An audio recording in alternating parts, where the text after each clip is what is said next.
I am hanging out on set with Dave Barnes, and we are talking about all things music, business, all the things. I want to ask a question about the comedy piece. Now, this is kind of new-ish. When did it enter the scene, like, where you were saying, okay, I'm going to say I'm doing the thing. You've been doing the thing. But when were you like, I'm going to say I'm doing the thing and say, I'm going to tell I don't know that I still do. Because then the people are like, oh, you think you're funny. Yeah, you that's know, right. It's like, then the pressure's on. Oh, yeah. Tell a joke, monkey boy. Yeah. You know, probably, so the short version of long story is about maybe 8 years ago, I called my manager and I said, hey, I think I want to try out a stand-up night or two in Nashville. Why? But here's the Why deal. in the world? Like, that sounds terrifying. Like that. What gave you that, first of all, that courage? Let's talk about that. It's so much more natural for me to do that than it is music. Like, infinitely more natural. Okay. So part of me was like, and hear me say, I just said natural. I didn't say I'm good. I just said it feels more. Sure, it feels right. You know, please don't hear that. Hey, Dave, your Christmas videos are natural. Well, like, yeah, they may be supernatural in a bizarre way. But I just so anyway, I called him and I said, hey, I want to do these shows. I want to do 2 of them, and I want it to be invite only. But here's the. You book them and don't tell me you booked them because I will back out. Okay. And he was like, I like all right. this. I respect this. I like this strategy. So he called around town. We booked him actually here at Bongo Java. So this was just stand-up, no music? No music. Just stand-up, okay. And so he called me like probably a month later. He said, all right, they're booked and you can't move them. It's these 2 nights. And of course I was like, I just don't. He's like, nope, no. You said you're going to do this. So I emailed 50 people each night and said, hey, it's invite only. It's no money. It's on me. Just come, show up, and just be kind. Yeah. Just laugh loud. Laugh a lot. And it was so encouraging because I got done with both those shows and everybody was really like, you know, there's serious potential here. Yeah. Like some of it was really great, some of it was not great, but overall, like, so after that, for about 2 or 3 years, I did a show once a year at the Belcourt Theater here in Nashville, which was ridiculous because it was, you know, they were always sold out, and I've never been more nervous about anything in my life. Yeah. But they went pretty well. Pause about 5 or 6 years. I did a few more in that time, like where I'd go do a one-off in Knoxville for 300 people or something. Pause about 5 or 6 years. Last year, my manager says, hey, I think it's time to sort of talk about the stand-up piece again. Okay. Because, you know, being 40, and I've done this for 16, 17 years, you know, you just kind of start looking at and going like, what's next? It's time. What can we add? Yeah, what are the little, as we think about the brand, Yeah. like we've done belts really well. Dare we do, you know, shoes? Right, or right, vice versa, right. you know. Adding on to it. What's something in that same world that would make sense? And I was going with the leather thing. Sure, yeah, appreciate it. Yeah. but you know, for me it was like, well, he said, I just think it's time for us to talk about this again. I think you're good at it, and I think if you worked at it, you could be really good at it. So last year we did 6 or 7 just stand-up shows that I really worked on. So the ones before, I just kind of had bits, and I would get up there and riff because I'd do better kind of that way in some ways, just going. But this one was like I rehearsed it. Like I have a studio in my backyard in Nashville, and I would just pace and I would talk like I was talking. Sure. And I go, oh, that was actually you'd practice it. That's right. Yeah, Yeah. and I, you know really well.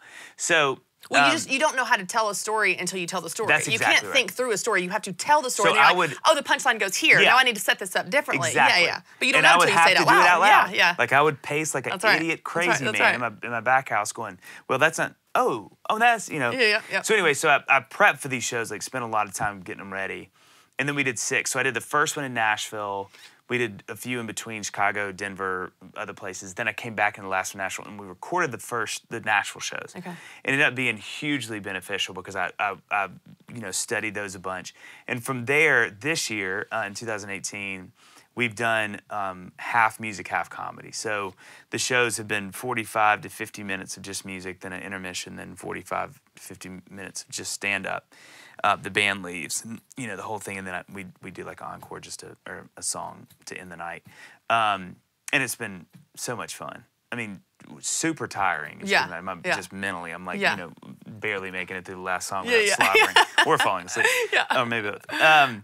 But it's been really fun, really, really fun, and a real challenge. Like, you know, just trying to kind of figure out if it's working and. Well, it was so much easier, I would imagine, when you told jokes and were funny, but you didn't promise funny. Because once you promise funny, it's a performing circus monkey. That's exactly right now, it's like people tell me all the time I'm funny. I'm like, you keep thinking that. I'm never going to say I'm funny because then there's pressure to be funny. I'm like, y'all just think that in my Insta story or whenever I'm telling some ridiculous story. But it's like when you fly under the radar of like, it's a bonus if you're funny. The pressure's off. Because if you're not, that's fine. That's right. But then if you say, I'm going to do stand-up, like they're paying to come see funny. Well, can I tell you, I mean, this isn't something you're asking, but I tell you it's really fascinating. Maybe there's some gem in here that could be spelunked and used. But the thing that has really surprised me about these shows, to your point, to exactly, and this is the only reason I bring it up, because for so long people said, oh, Dave, you're so funny. And, you know, like probably 15 or 16, I felt like I kind of went, I seem to make people laugh a lot. Yeah, like absolutely. My friends, we cut up and we have a good time. So that wasn't a new thought to me. Sure, like you knew that, you know, I heard people say, oh, you're funny, and you know. But these shows were so tricky because I would get done, and I mean, literally, it felt like the end of a Gladiator movie. Like I would strum the last chord and go back in the green room, and I'm just like toast. And it was so confusing because we just really didn't get a lot of feedback on the stand-up piece. Okay. And so I would, you know, I'd talk to my friends that come to shows, and they're like, dude, it was hysterical. And I'd be like, but like, really funny? Or and they'd be like, yeah, it was great. And I was always like, and I remember sitting with my manager being like, I think I'm either terrible and no one wants to say it, or I was like, I don't know what's happening. And finally, he was like, I think I know what's going on. And I was like, okay. He said, so to you and to me, working together, we're looking at this going, this is the first time I think anybody's ever done this. Right. So not Adam Sandler where he's doing joke songs. And not, you know, this is a legitimate, maybe first time ever where a performer has done a legitimate song set that is absolutely independent of a legitimate stand-up. That's how I'm thinking about it. And so every night I'm like, you know, and granted, we had great, and you know, like we actually got some standing ovations at the Ryman, which was crazy, amazing, but just chatter. You know, Instagram or Twitter, I'm just like waiting for the Is your mind blown? You did it. I've never seen such.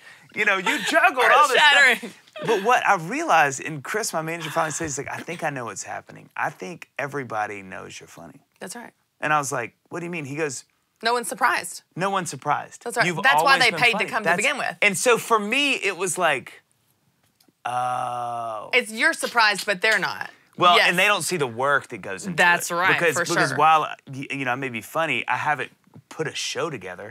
Where I'm like, you know, everything's got to flow, and this thing is funny, and then I bring that joke back. Transitioning, that's right, you know, callbacks. Everything you know about all that. So for me, it felt like, well, no, they don't understand. And he's like, well, no, but that's the best compliment you can get, is that they were like, I came in for you to be funny, and you were funny. Thank you. And I'm like, is that Did we put all this work in for that? So it's been a really, you know, even just vocationally, like thinking about it, I'm like, that's such a funny thing to pour so much time into something, you know. I mean, I don't mean to beat this metaphor to death, but I do wonder if companies have done that, like someone is making these great shoes, and they leather shoes, and they go, we're gonna make belts. And everybody's like, oh my God, we're making belts. We're making belts. And like, oh my God, we're gonna. And then you put them out, and everybody's like, oh, killer belt. You're like, no, we just made shoes. We've never done belts. Yeah, but I mean, it's leather. I get it's it. great. Yeah, I get it. You know? Yeah, I get it. It's we knew you were good at this. It's great. Right, you know, right. so you're like, so I think there's been some surprise to me of kind of going, oh, okay, well, I thought there would be more fanfare. But again, I think when people have seen me live, they're like, well, it's just taking the guitar out of it. Because you've always told stories and, you know. Yeah. But I'm like, yeah, but I haven't had to weave the thing and do to do know the work behind Yeah, it's been hysterical. But I think, oddly enough, the biggest compliment. Right, that's right. Because the people went, yeah, you satiated my desire for humor. Yeah. I would love to hear from you about that whole preparation and work process. Because what I think is really important in what you do, and you're very good at it, I can tell, but what these women can do in their business is listening to the market. So like, and a joke is a great example of this, okay? I told a story, I have a story about a Southwest flight that I took, and I was super pregnant, and I hadn't eaten in like 12 hours, and I was really hungry, and the flight attendant gave me her breakfast. The way that this story played out in my mind, Dave, is this like beautiful angel in a Southwest flight attendant. Tears are streaming down my face on the tray table. You know, in my mind, it's like, and so I told this story at our Entree Leadership Summit event. This is like 2,000 small business leaders, massive room, and I had never told the story on stage. I had only written a blog about it and told the story like to friends or whatever. So I'm on stage, and you never know how a joke's gonna go. Oh my gosh. Until you have a live audience, right? Like that's where you learn is by doing it. So anyway, I'd practice, same thing. Practice the funny parts, whatever. Here's what happened. No one laughed at the funny parts. They all laughed at parts I didn't think were funny. Yep. Right? Yep. And so I would have paused there. Had I known that was going to be a funny part, I would have set it up so they could laugh. I didn't. I was just like, oh. But instead you tried, but yeah, I'm like, oh. And then I almost want to like back up, like, let me say that again. Yeah. So let me reiterate. A blue shirt. You guys love blue. Exactly. But you're living it. It's this dance with the audience. But it's not that different in business because these women are going, what do my customers want? I'm like, what are they saying? That's right. And what problems do they have? What are they talking about? That's right. Like listening to your market, and I know you do this. This is real time on stage because if you tell a joke and no one laughs, you make a mental note. Don't tell that joke again. Oh yeah. Or go quicker through to get to the thing you found out was funny. Or if you say something you didn't know was funny, everybody laughs. You're like, well, that was good. That was good. Yeah. You know, there's I have a talk on life balance, and I have a story about when I was another pregnancy story. I have a lot of pregnant stories. I was pregnant for like 3 years. Okay, so I have a lot of stories, and I was crazy. Look like yeah. So I tell the story about how I just lost it on my husband, which every pregnant woman has ever done, ever. And I'm telling, scar. Yeah. So it all started with me coming in the Monday after I lost my mind like a crazy person on my husband, and just telling my team. It was just 4 or 5. They're like, "How was your weekend?" I was like, "Let me tell you." I'm out to here, the sides of a Goodyear blimp, and they're all rolling, laughing. So I thought, oh, okay. Don't mind if I do. I'll use this on stage. Use that for like 5 years on stage.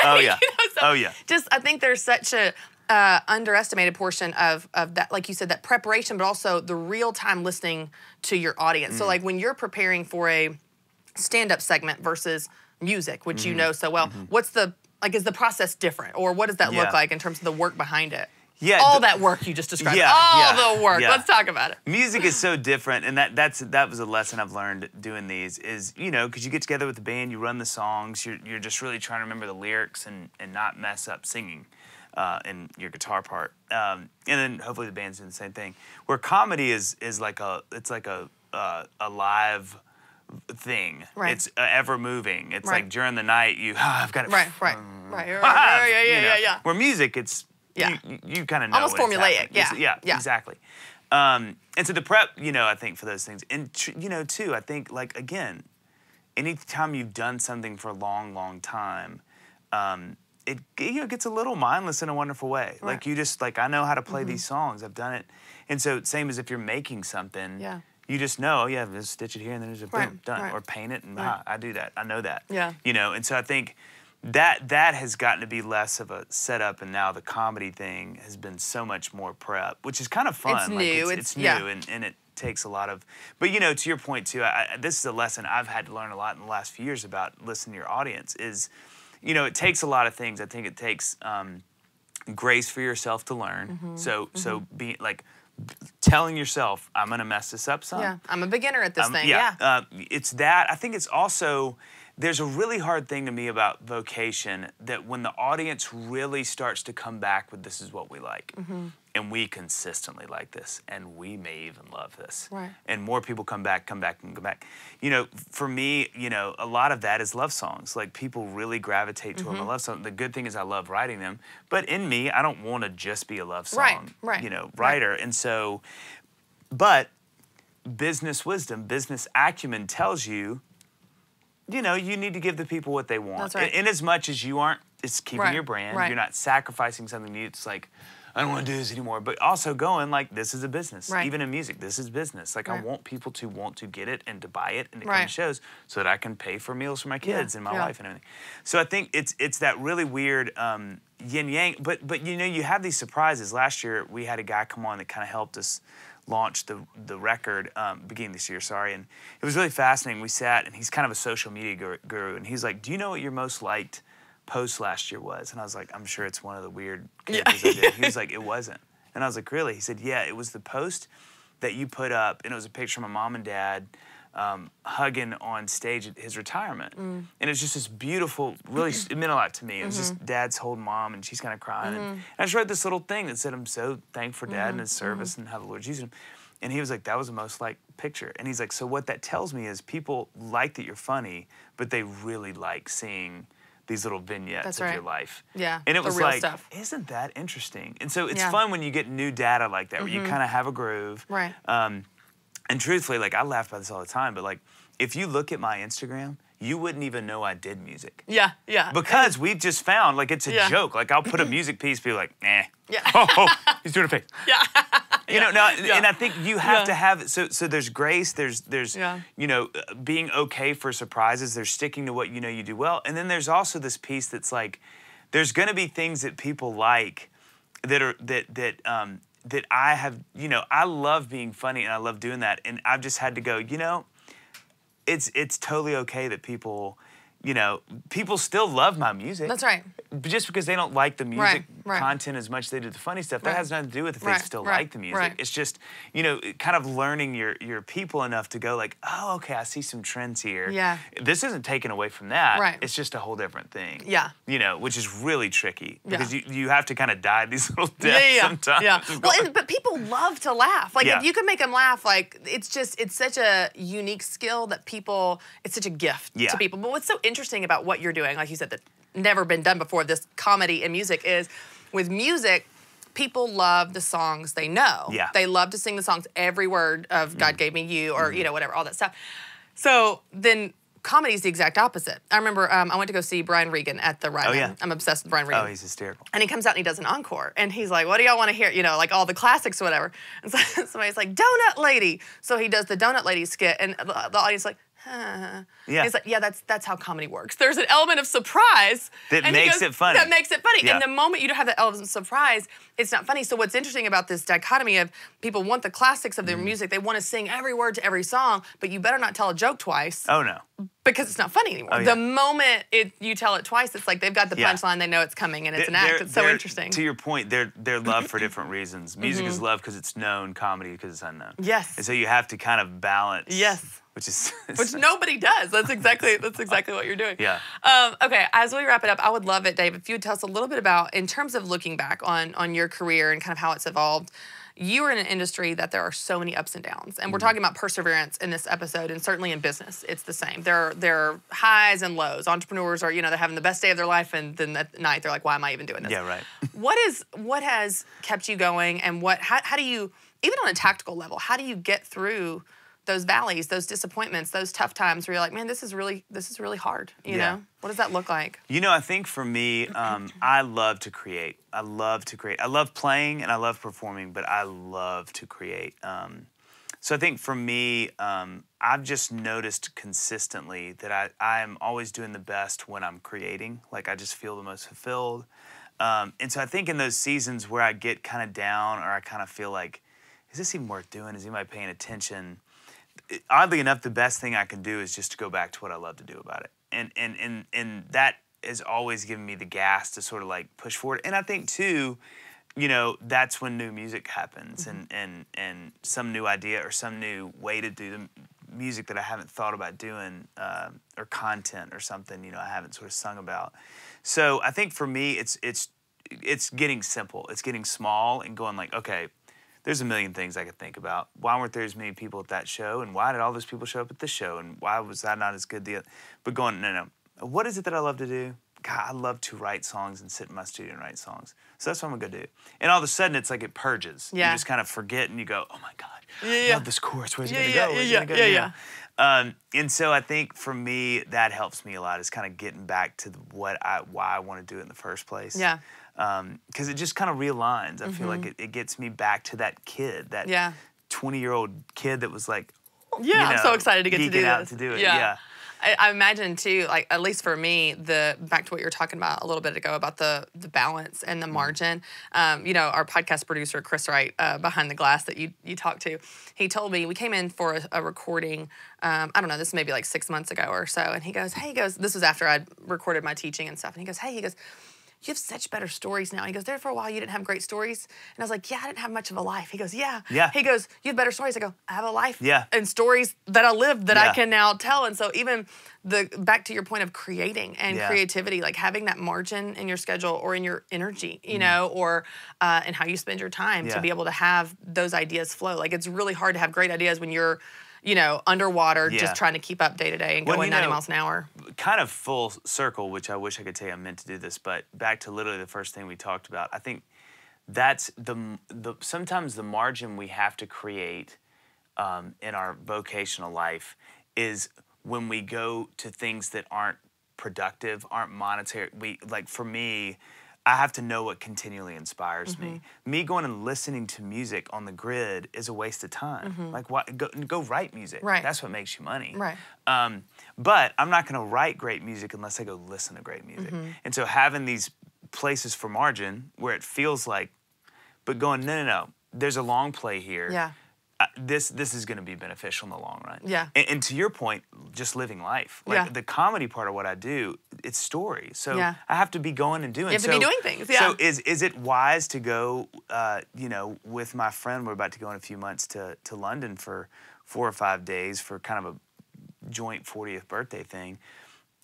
No, I could be working, right? But I know that's just going to give me so much life. We're going to have a great time. There's probably going to be some funny stuff that comes out of it. So I think also knowing vocationally, we have to give ourselves these little cushions, to live, to whatever it is that gives us the inspiration. If, again, if you're a cobbler and you're making shoes, to go to Italy and watch people and go, oh my gosh, this is what I love. I need to go try this with my, whatever that thing is. Because I think sometimes we can get so dogmatic and so nose down with what we do that and especially once it starts to work and you feel like, well, now I have to keep going. But to go, hold on, like, no, I need to enjoy this because if I don't, I probably won't keep doing it or I'll start to hate it. This is the real terror. Yeah. The hating the thing you're supposed to be doing. Yeah. So I think that's really important too, Yeah. The whole tagline of Business Boutique is equipping women to make money doing what they love. And so we really focus on that. Why do you love it? Why do you do it? What's your why?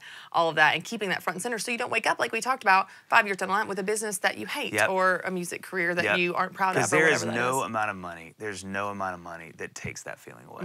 Yeah. In fact, it may exacerbate it. May make it worse. Yeah. Because it just then you know how you made that money. Yeah. And you hate how you made it. Yeah. And now you can't even enjoy it, Yeah, same thing. So, Dave, what are you, we've talked about all the different things, projects you've had and kind of the evolution. What are you working on now that you are excited about? Like what's coming down the pike? What's next for you? Like what's on the horizon? Well, I think it's really fun. I mean, again, sort of a new part of the business is figuring out how this comedy part sort of slides in, how much we want to do it.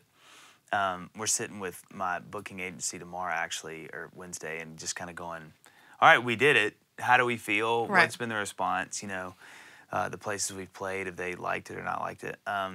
So that's really fun because it's just who knows. It's literally like this is the Wild West as far as that part of my career. I've just started writing new songs, which is really exciting. I feel like I'm entering into a phase where there's stuff that I've kind of always had on the back burner that I think in the next probably 5 years I want to start. Like I'd love to maybe do a book someday. There's just kind of stuff like that now that feels more tangible than 10 years ago, 5 years ago, when I was still figuring out my thing and getting it together. And so, it's fun to kind of think about that stuff now and what those things what opportunities will come out of just, new parts of the brand and all that kind of stuff. I love so many elements of your story where you're always kind of pushing outside the comfort zone or trying something new. And that's such a good lesson for our listeners because so many of these women, they feel like, oh, well, I just have to master this one thing. It's like you may master one thing, your core thing, but you're always a beginner at something new when you're trying something new. And like you said, kind of whether it's comedy or a book or whatever, and having the courage to step into those things and learn as you go. Like you said, you didn't know how to sing until you started singing, And so I tell women that all the time. I'm like, the best way to learn the thing is by doing it. Like it's no book, no class. Certainly be a learner, but nothing can prepare you like being in those shoes and actually living it out. That's It's so good. Exactly. Dave, I know you're crazy busy. I'm so excited you're going to be with us in November at our Business Boutique event. How can listeners connect with you and some of our viewers connect with you between now and then? Learn about your albums, your jokes, all the things. All the stuff. Instagram, all your shenanigans. Yeah. So all of the social media is Dave Barnes Music. And I mean, if you go to Instagram and you're like, all this is a weird character. You're at the right place. You've actually found the right place. And then, just Spotify, iTunes, all that stuff. It's just Dave Barnes. Thanks so much for watching, and don't forget to subscribe to my YouTube channel. And if you want to check out part 1 of my interview with Dave Barnes, you can find it here on YouTube. I also have a free download for you. If you need help setting and reaching your goals, you can download my goal setting tracker at the link below.